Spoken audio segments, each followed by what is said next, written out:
licenses for new fashion and lifestyle brands and hire talent. Creator-focused platform Hyped raises $4 million in a pre-Series A round from Oreo Venture Partners. The funding round also saw existing investors Source, VC and Better Capital double down in the round. Meta is looking to raise $8.5 billion in a 5-part bond offering, its second issue after it raised $10 billion last year. The Facebook parent said the bond issue's longest 40-year security could yield 192 basis points over treasuries. Well, on what's brewing, the Enforcement Directorate carried out searches at 3 premises linked to edtech firm Byju's and its founder Baiju Ravindran in Bengaluru. Now, this is in connection with the probe into alleged foreign exchange violations. In a statement, the ED said that it recovered various incriminating documents and digital data during the searches. It also said the company had received foreign direct investment to the tune of 28,000 crore rupees between 2011 to 2023. Further, the company also remitted more than 9,750 crore rupees to various foreign jurisdictions during the same period in the name of overseas direct investment.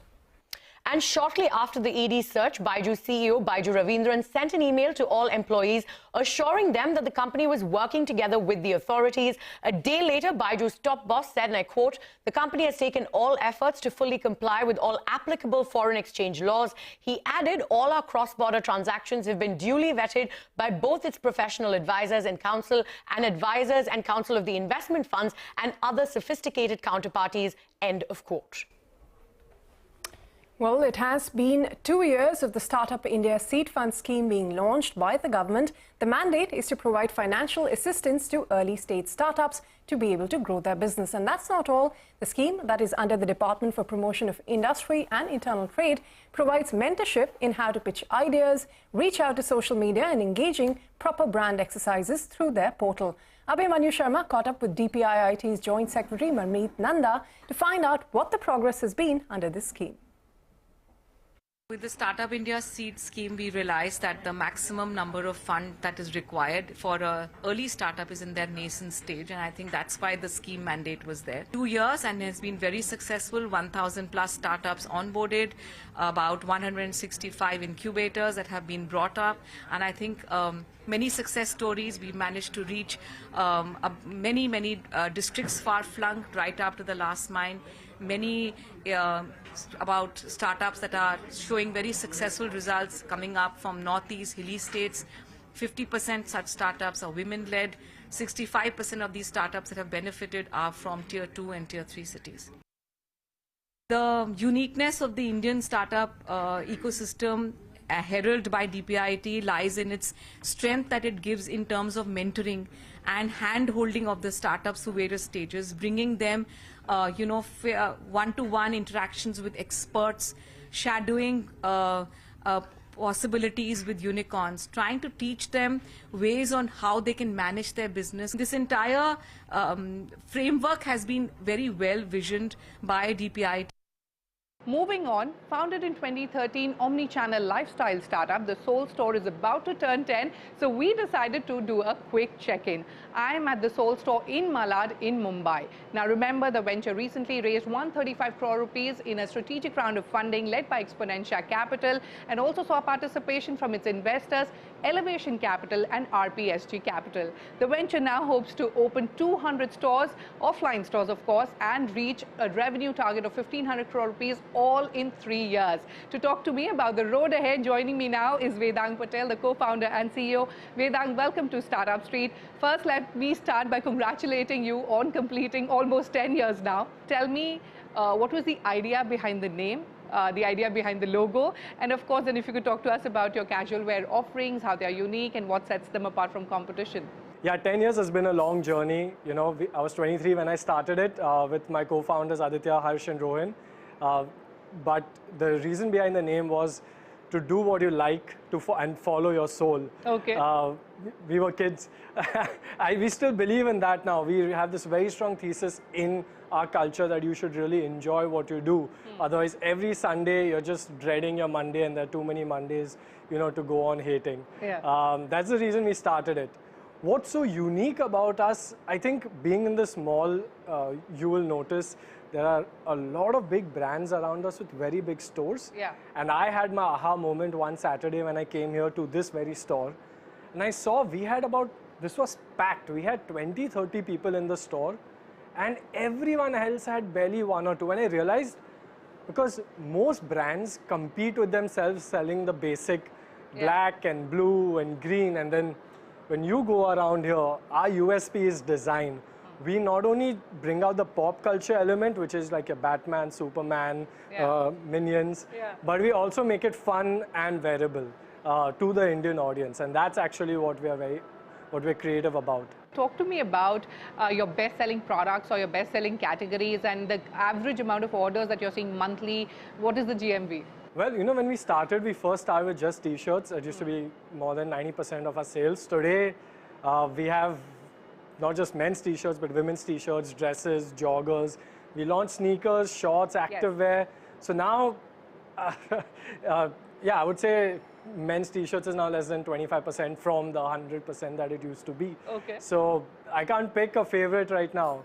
On the GMV, we are right now at our annual run rate of above 400 crores. Okay. One reason why we started this business is to do good business. Yeah. So from the start, our unit economics always had to be stellar. I don't know if you know about how we started, but literally the four of us started with 5.5 lakhs in the business total.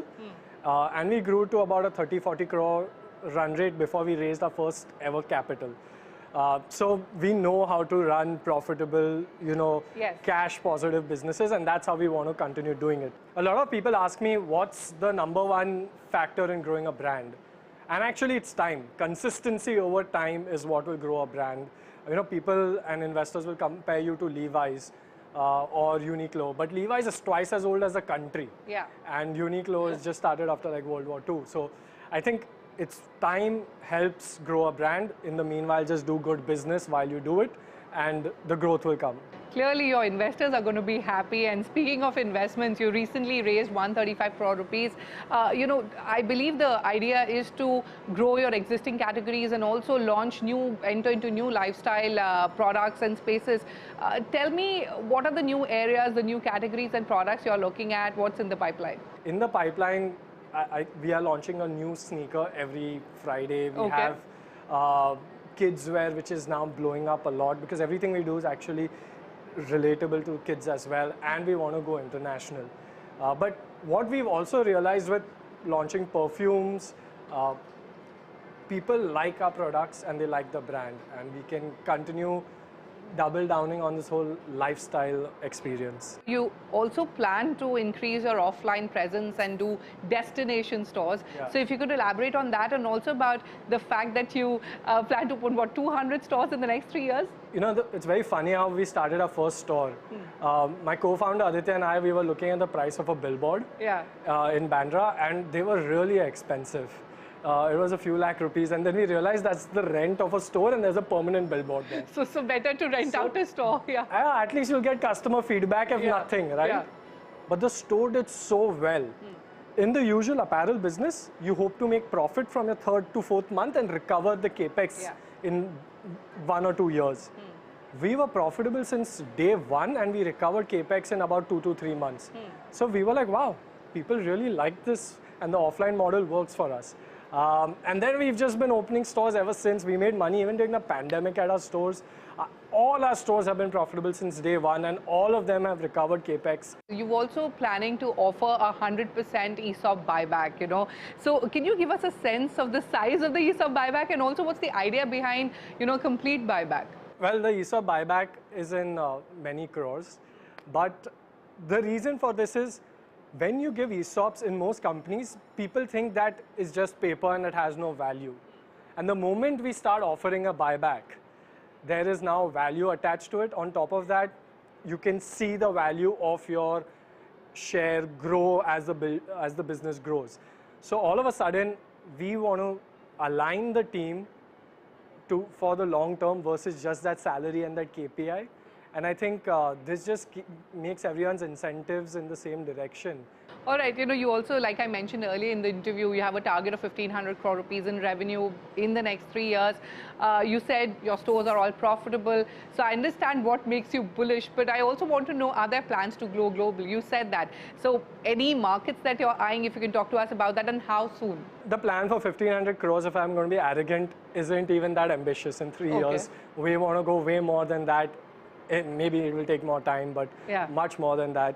I'm going to be super arrogant and also say that whatever products we launch, whichever stores we are starting, they're all working. We actually yet to figure out what doesn't work. We have a 600 square feet store and a 5,000 square feet store. We have one in like Bangalore and we have an Indore, and all of them are doing really well.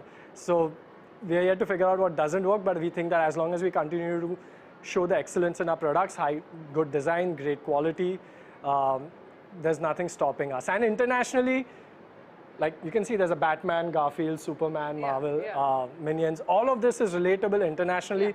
We also have a name that's, agnostic to the geography that you operate in. The Soul Store. Truly follow your soul and come shop with us. So we feel like we can take this first to the Middle East, which we are about to do. And then probably. So how soon? We are already live in actually UAE. You also have plans to go public? How soon? I mean, is there a timeline that you have in place? Going public does come with its own baggage. You can't just randomly change your business plan and mind as you do. But it's also the right place for our investors, to get some liquidity. But we are looking for, in 3 to 4 years, a lot of market dynamics matter here, but I think that should happen. All right, okay. Vedang, it was an absolute pleasure talking to you and wish you the very best with all your growth plans. Many thanks for joining us on Startup Street. Thank you so much. It was a delight to be here. Walmart-owned e-commerce player Myntra has launched a separate fashion experience portal for Gen Z on its platform. With the rising demand for fashion blogging, more and more younger audiences are turning towards purchases made through influencer recommendations. This is the space that Myntra aims to capitalize. Going forward, the shopping platform has joined hands with 500 fashion influencers for the same. Here's the story of Myntra's Forward. Take a look.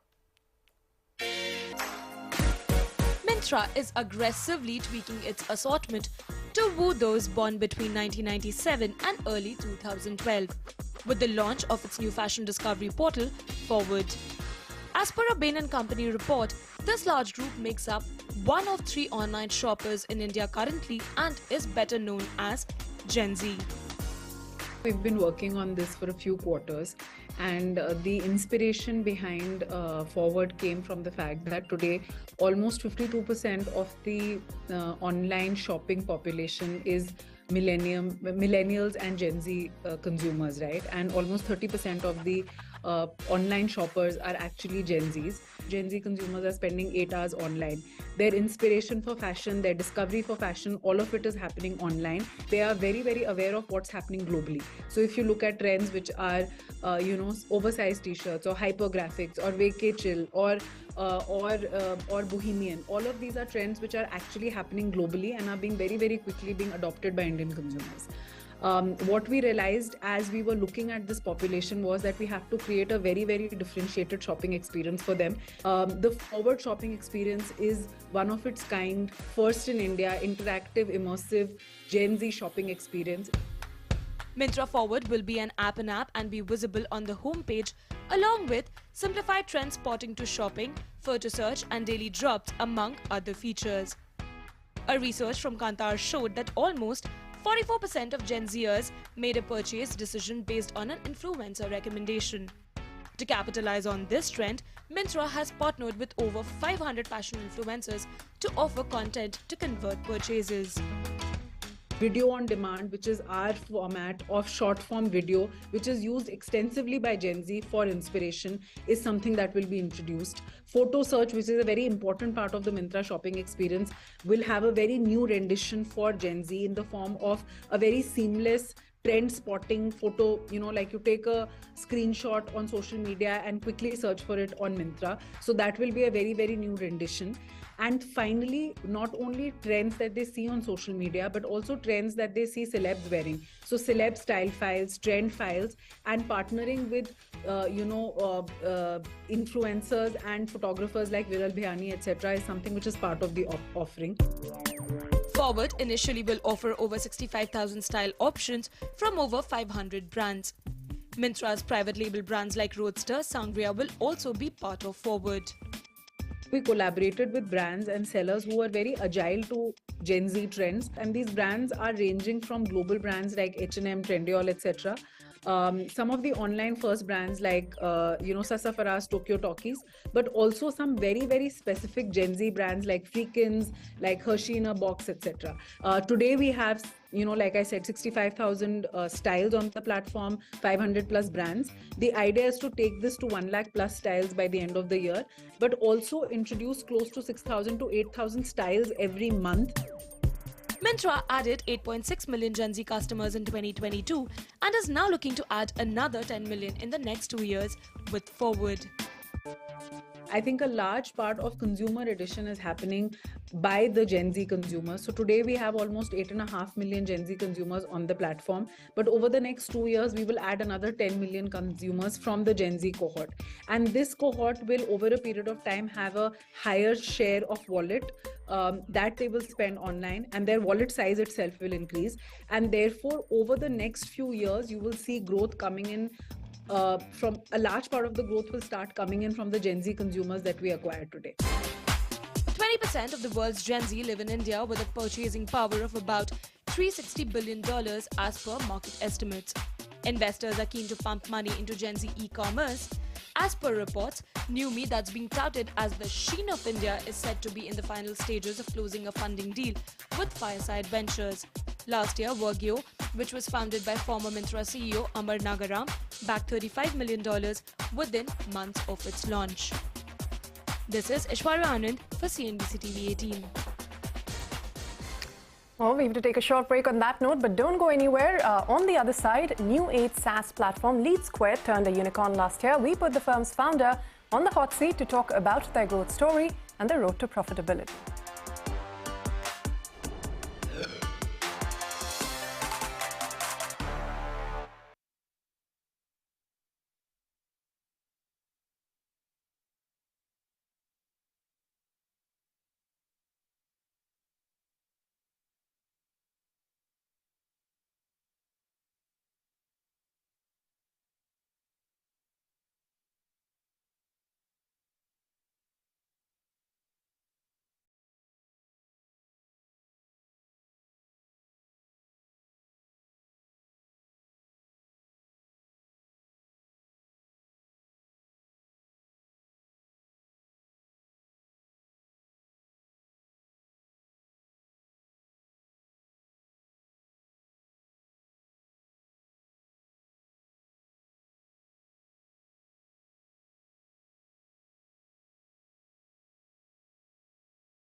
US market and is building its presence in the Asia-Pacific region as well.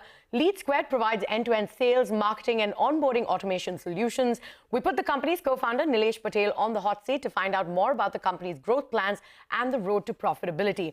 Nilesh, thank you so much for joining us on the show today. Now, LeadSquared turned unicorn last year. Talk to us about what the journey has been like since then, especially with the SaaS market only getting more competitive.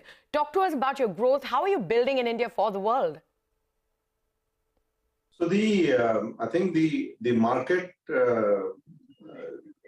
is growing, that much I can tell you. Since our footprint outside India was not that big, so it is only growth for us in that segment. And in India, the economy continues to grow. Some segments have sort of shown less growth versus others, but overall the picture of growth is intact. So overall, the picture of growth is intact, but one of the key focus areas for you has been to expand your ops in India and the US. So talk to us about the demand you're seeing in these markets for your products. Are the needs for both markets different? Will India remain your top priority? So India continues to be a strong growth market for us. So for some time, India will continue to be a dominant in part of the revenue, or rather major part of the revenue. However, it is changing now as we speak. Our demand for our product in the US is steadily increasing, even though it's a large market. So parts of that market where we are focused on likes what we have to offer. And it's very competitive offering there. And it's the same product which we have built for this market works in the outside India market as well, particularly US. All right. And are you working on any new offerings for these geographies? Talk to us about what's in the pipeline. Yeah, so we have been working on some new ideas which are adjacent to what we do, and strengthen some areas where we have been already invested in. Like we have a high quality mobile product offering for field sales, and that continues to drive more demand. We have invested in sales performance product. That is seeing some good traction. We're also, looking to build service side of the product, and that's again something which is on the plan, which we are building.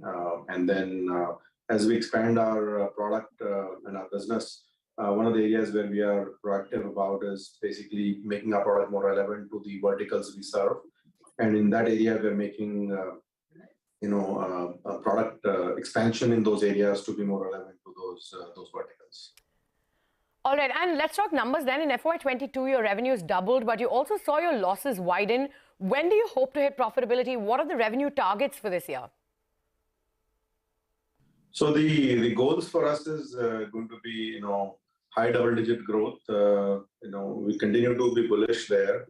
At the same time, we don't want to spend enormous money chasing the growth, and so it has to be a more conservative method to grow, and just be business sensical about how do we get that growth basically. So overall the losses have gone up, but that was also a function of how we chased the growth earlier. But given where we are reasonably well positioned in terms of capital. But at the same time, we are going to be conservative about how we spend that capital, and basically make those choices.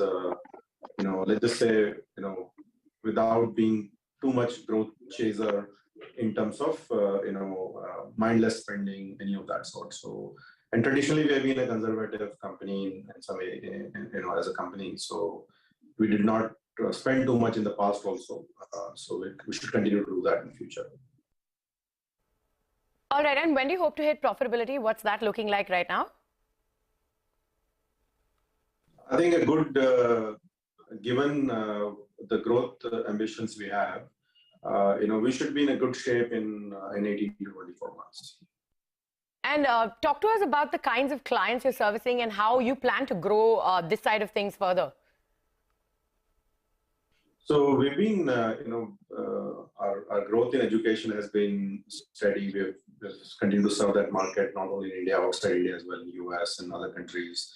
Our adoption of our product in financial services is gaining a very good traction in India and started to see some results outside.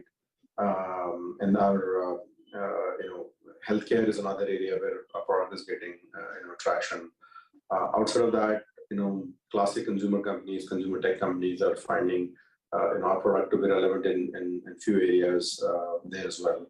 And generally, broader technology adoption in the category we serve, CRM and associated categories, growing in India and outside in mid-market, and we are seeing enough or more opportunities to present our offerings there.